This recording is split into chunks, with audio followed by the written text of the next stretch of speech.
ষোলো আনা বাঙালি, বাঙালি আনা বিকল্প রাজনৈতিক দল।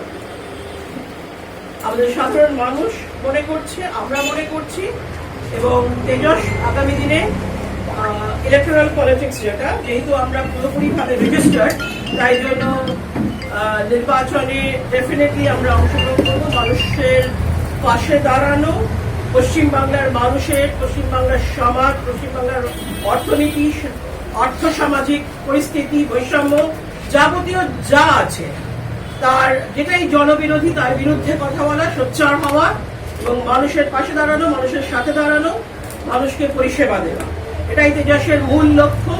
বিশেষ করে আর্থসামাজিক বৈষম্য দূরীকরণ এবং সেটাতে সামঞ্জস্য, সমতা আনা অন্যান্য রাজ্যের সাথে।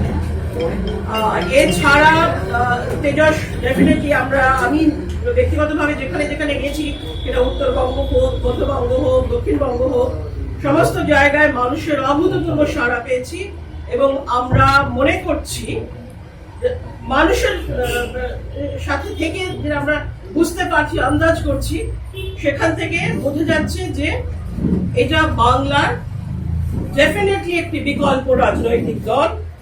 আগামী দিনে মানুষের সাথে, মানুষের পাশে, মানুষের হয়ে কথা বলবে, মানুষের আওয়াজ তুলে ধরবে। আচ্ছা, এখানে আমি আর একটা কথা বলিনি, এটা আমাদের সৌভাগ্য যে আমার আশেপাশে যারা বসে রয়েছেন এনারা আম বলে একটি সংগঠন আছে, আদিবাসী একতা মঞ্চ। এনারা নিজেরাই বলবেন না, আপনারা যখন প্রশ্ন করবেন ওনারা বলে দেবেন। আদিবাসী একতা মঞ্চ, তার রাজ্য সভাপতি এখানে রয়েছেন, বিভিন্ন জেলার সভাপতিরা রয়েছেন, সম্পাদক রয়েছেন, মহিলা সংগঠনের নেত্রী রয়েছেন এখানে রাজ্যের।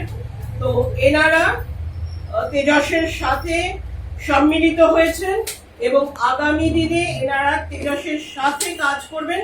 তেজসের ছত্রছায়ায় একত্রে এরা কাজ করবে সারা পশ্চিম বাংলায়, মানুষের সাথে, মানুষের পাশে, মানুষের আওয়াজ হয়ে, মানুষের কণ্ঠস্বর হয়ে মানুষের জন্য পরিষেবা দেবেন এবং কাজ করবেন।